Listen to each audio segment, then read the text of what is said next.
Yeah. Nah, ketika memang mereka tidak mempertanggungjawabkan dana ini, berarti kita juga akan memeriksa mereka. Ini dana hibah ini kan bukan main-main.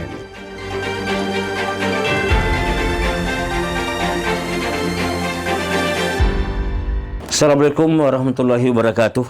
Assalamualaikum. Para pemirsa, hari ini kita di acara PTM, program acaimek.com, tanggal 18 Januari 2021. Kita hari ini mengambil episode yang kelima tahun kedua dengan judul Tidak Ada Yang Salah dengan Dana Hibah untuk organisasi OKP dan Ormas yang telah disalurkan hari ini, saat ini, kepada sejumlah OKP itu dan Ormas atau LSM. Telah hadir untuk mengangkat cerita ini. Kita telah hadir sebagai narasumber dari KNPI Aceh, Bapak Julfan Effendi SEAK. Beliau telah hadir di depan kita. Selamat datang Pak Julfan. Assalamualaikum warahmatullahi wabarakatuh. Waalaikumsalam warahmatullahi wabarakatuh. Para pemirsa, ini menarik hari ini karena ini sangat heboh-hebohnya, lagi heboh-hebohnya isu ini.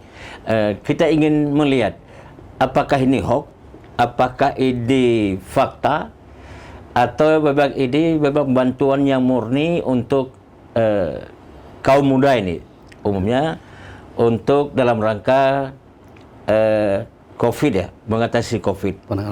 Penanganan COVID di Aceh. Bagaimana Pak Julfan? Dada ini lagi-lagi hebohnya ini. Pemuda KNPI atas sebagai koordinator KNPI telah merekrut sekian banyak UKP untuk menerima dana ini. Ya. Apa yang menjadi alasan KNPI untuk mengangkat ini? Baik, terima kasih. Assalamualaikum warahmatullahi wabarakatuh. Assalamualaikum. Sahabat-sahabat sekalian, teman-teman sekalian, para pemirsa. Ya. Jadi yang pertama ingin saya sampaikan bahwa di sini sesuai dengan tema kita hari ini, Yeah. Tidak ada yang salah Yeah. dalam hal penggunaan dana hibah terhadap OKP Ormas menyangkut dengan penanganan COVID di Aceh. Gitu. Yeah. Itu yang pertama. Kemudian yang kedua, peran KNPI itu merupakan istilahnya mitra kerja pemerintah. Yeah. Dalam hal ini pemerintah tidak bisa melakukan penanganan COVID ini secara tersendiri, Pak. Jadi karena memang OKP, jadi harus didukung oleh semua pihak nih ya. Ya, OKP kebetulan OKP yang telah bernaung di bawah wadah KNPI, sehingga lebih mudah untuk mengkoordinasikan gitu. Jadi kita hanya sekedar ini sebagai mediasi pemerintah. Namun demikian yang melakukan terkait dengan penanganan COVID, bantuan hibah ini ya penerima hibah itu tersendiri dalam hal ini yaitu OKP maupun Ormas gitu. Ini jumlah hibah ini berapa nih totalnya? Yang disalurkan itu sekitar 9,5 miliar. Ini kepada sejumlah OKP lembaga. Kira-kira berapa OKP ini? Kalau OKP kita banyak sini, Bang. Cuma yang ikut menerima dana hibah ini. Oh, sekitar 100 OKP. Ini dana hibah ini berarti diberikan berdasarkan surat gubernur nomor 426/1675/2020. Artinya dana ini tahun 2020. Iya, betul. Jadi penganggarannya itu tetap di tahun 2020. Ini digunakan untuk apa, Pak? Ya, ini kan seperti kita ketahui bahwa KNPI sebagai mitra, kemudian yang bernaung di bawah OKP dan pihak-pihak penerima hibah ini menggunakannya, yaitu dalam hal ini kan ada semacam sosialisasi, pencegahan, kemudian termasuklah membagikan sembako kepada yang terdampak COVID-19 di Aceh. Gitu, ada terutama kritikan dari masyarakat, seolah-olah dana ini terjadi penyimpangan atau tidak prosedural. Apakah benar semacam itu? Kalau dana ini nggak ada yang salah, Bang. Jadi ini sudah dilakukan pemerintah Aceh secara benar, itu juga mengacu kepada surat edaran Menteri Dalam Negeri dalam hal ini terkait dengan mitra kerjasama dengan lembaga atau ormas dan badan dalam hal percepatan penanganan COVID-19. Berarti ini Permen 39 ya? Edaran Menteri Dalam Negeri, Pak. Jadi ini lebih kepada surat edaran. Surat edaran untuk percepatan. Arti sebuah himbauan ini. Ya, surat edaran dari artinya Menteri. Boleh diberikan, boleh tidak. Ya, tapi kan karena ini kan diberikan kewenangan kepada pemerintah daerah dalam hal ini, maka pemerintah daerah melakukan kerjasama dengan lembaga-lembaga dalam hal ini yaitu OKP atau ormas itu. Iya. Tapi kan tidak cukup dengan surat-surat himbauan gubernur. Karena di sini kan ada Permen Menteri Dalam Negeri ini nomor 39 tahun 2020 tentang pengutamaan penggunaan alokasi anggaran untuk kegiatan tertentu ini. Ini di sini di pasal 3 disebutkan ini, Bang. Menyebutkan bahwa pemberian dana hibah diprioritaskan untuk penanganan kesehatan dan hal lain terkait kesehatan penanganan dampak ekonomi. Nah, ini apakah cukup dengan sosialisasi? Sedangkan di sini dituntut juga untuk pemberdayaan ekonomi. Ya, jadi gini Bang, dalam permen itu disebutkan itu kan termasuk pemberdayaan. Nah, di sini diberikan juga kesempatan pada ormas termasuk LSM dalam sebagai bentuk itu pemberdayaan juga masyarakat. Dalam hal ini tidak ada yang menyalahkan, tidak ada yang salah terhadap apa yang mereka gunakan gitu. Juga mereka kan membeli istilahnya hand sanitizer sebagai untuk kesehatan. Kemudian juga memberikan istilahnya kebutuhan-kebutuhan terdampak kepada COVID-19 itu. Ini termasuk dalam social safety net. Artinya termasuk dalam jaringan pengembangan sosial artinya. Melibatkan kepemudaan ini.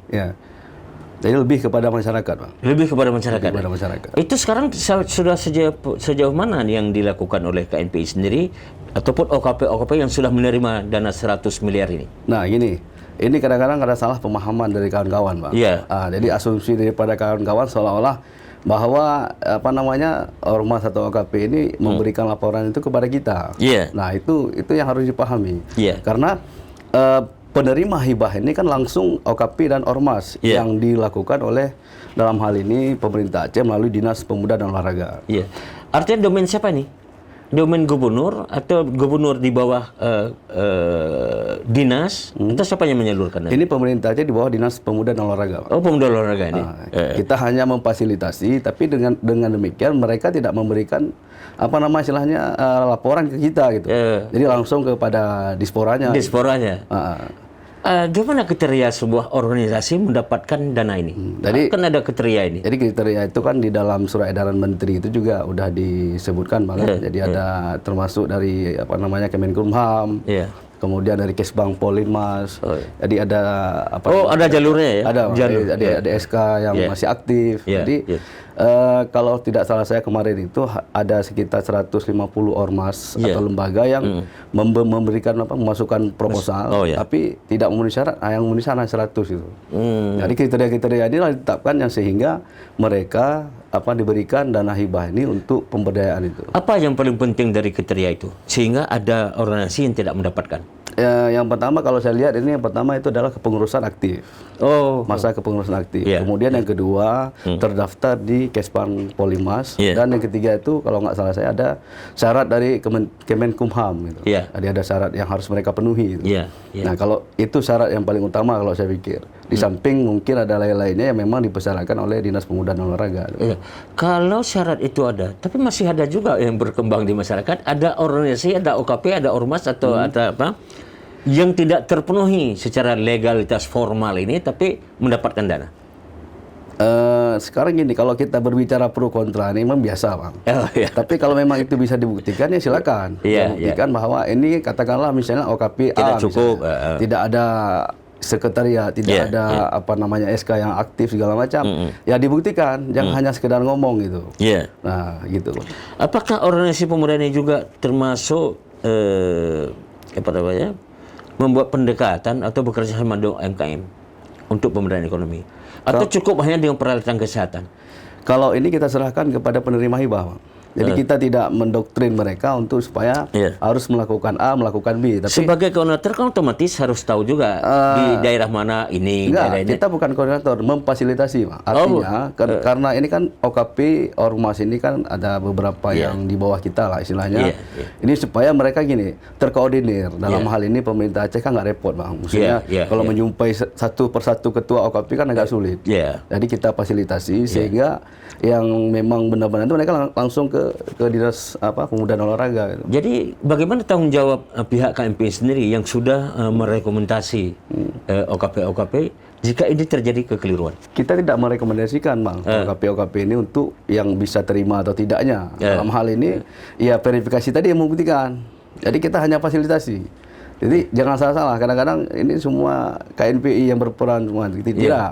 Tapi kita ikut membantu andil daripada pemerintah daerah dalam hal ini. Artinya khususnya membantu pemerintah ini ya? Ya, membantu pemerintah. Sifatnya lebih kepada ke situ. Artinya bukan berarti kita tentukan ini bisa berhak, ini terima atau tidak, itu bukan dari kita. Itu diverifikasi di Dinas Pemuda dan Olahraga. Kesbang Polimas? Enggak. Kesbang Polimas itu kan hanya mengeluarkan, kan dia kan syarat terdaftar. Oh. Jadi untuk menginventarisir mana organisasi terdaftar atau tidak? Ya. Jadi di Kesbang itu ada. Jadi Kesbang mengeluarkan surat, itu surat keterangan terdaftar. Jadi surat itulah sebagai legalitas mereka untuk dapat beroperasi lah, dikatakanlah di Aceh. Iya, iya. Legal atau tidak? Legal atau tidak. Sah atau tidak itu ya. Lalu kemudian kalau misalnya pertanggungjawabannya tidak jelas ini. Karena ada yang kita dengar juga ada organisasi yang belum bekerja sampai hari ini. Sampai saat ini tidak bekerja. Lalu di mana peran KNP di situ? Ya, kita kan hanya menghimbau. Dalam artian bahwa ini dana hibah ini kan bukan main-main.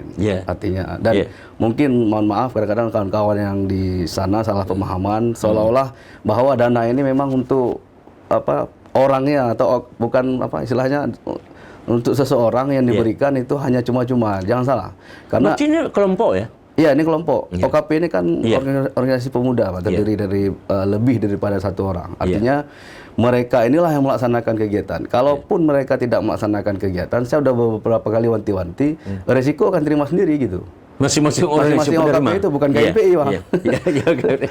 Oke, para pemirsa, inilah season pertama kita sudah membahas bagaimana kronologis proses OKP atau ormas itu mendapatkan dana, sumbernya dari mana dan siapa yang meluruskan. Ternyata di sini baru kita tahu kalau KNPI itu hanya sebatas mengkoordinasi antar lembaga, fasilitasi antara OKP dengan pihak KNPI sebagai induk dari sebuah organisasi nasional. Nah, untuk itu pemirsa kita akan mengorek lagi terhadap Bapak Zulfan dari KNPI Aceh. Ada pernyataan yang menarik Pak Zulfan kemarin dari Ketua KNPI sendiri nih. Jika terjadi apa-apa terhadap dana ini, proses ataupun pengelolaan dana ini, itu beliau bersedia tahan badan. Apa maksudnya nih? Artinya tahan badan ini maksudnya gini, Bang, karena memang dana ini karena katakanlah kita mitra daripada pemerintah, dalam hal ini pemerintah Aceh. Jadi Ketua KNPI dan tahan badan nanti ini telah berjuang semaksimal agar memang OKP ini memang layak untuk bisa dibantu. Artinya, jadi bukan tahan badan dalam arti kata semua urusan proses itu jika ada keliruan KNPI siap bertanggung jawab. Bukan. Kan saya katakan tadi, KNPI ini hanya sebagai fasilitator. Jadi bukan istilahnya gini, kita tentukan ini layak, ini tidak layak, bukan, Bang. Karena memang kita fasilitasi bawah keberadaan OKP ini sehingga mereka nantinya bisa terarah, jadi tidak istilahnya kacau lah dalam hal untuk. Jadi sebagai fasilitator KNPI ini tentu kan perlu ada tanggung jawab moral juga terhadap penggunaan dana ini. Sekarang kan kita ingin tahu juga sejauh apa mereka sudah bekerja dan bagaimana pola pertanggungjawaban terhadap penggunaan dana ini. Jadi yang pertama kita ketahui bahwa ini memang harus dilaksanakan oleh mereka yang menerima hibah. Itu satu, Bang. Kalau memang tidak diterima itu sampai dengan hari ini kita belum tahu yang mana yang udah dan yang mana yang belum. Itu sampai kapan? Saya pikir kalau memang laporannya itu kan ini kan penggunaan dana hibah ini kan ada bertahap ya. Kalau saya tidak tahu persis memang di situ kan ada pernyataan dan kemudian ada tanggung jawab mutlak namanya terhadap penggunaan dana.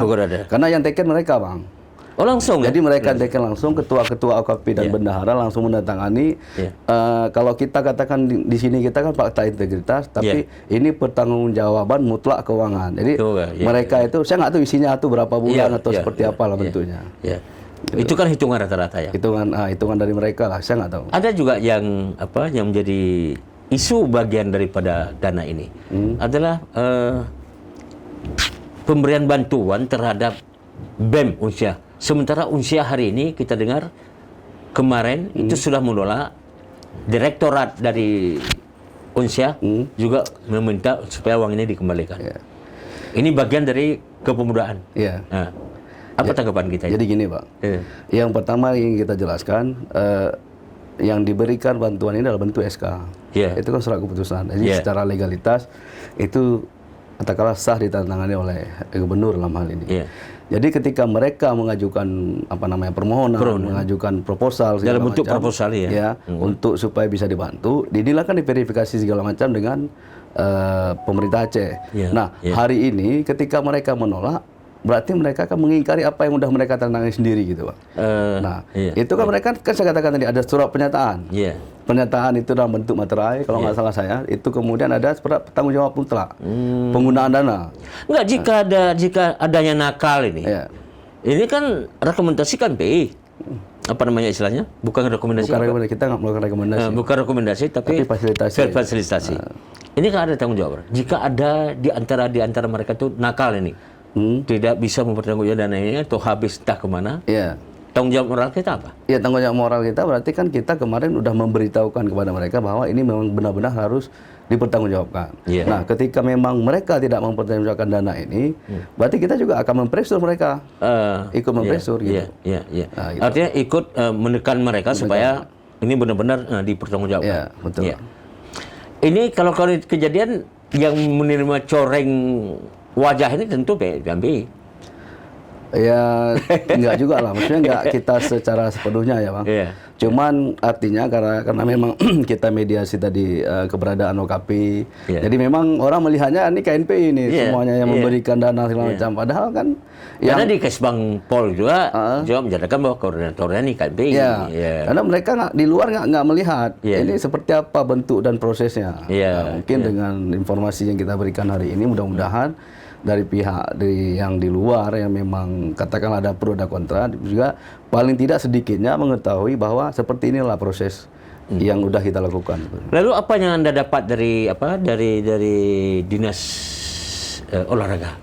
Maksudnya dengan pemberian ini, tentu kan ada feedbacknya ke KNPI. Feedbacknya untuk KNPI. Kalau kita lihat salah satunya dulu memang istilah visi misi kita itu kan pemberdayaan OKP, Bang. Jadi hari ini dengan adanya dana yang di-share kepada walaupun dalam bentuk hibah untuk penanganan COVID, tapi minimal kita udah punya peran di situ untuk memberdayakan OKP yang sudah lama kalau nggak salah tidur, Bang.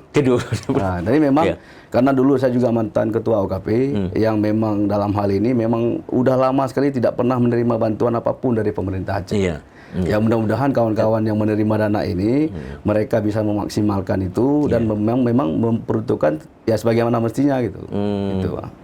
Oke, para pemirsa, menarik ini yang kita dapatkan informasi yang real dari KNPI. Mudah-mudahan ini menjadi ingatan bagi OKP-OKP yang sudah menerima dana ini supaya ini dimanfaatkan dengan bagus.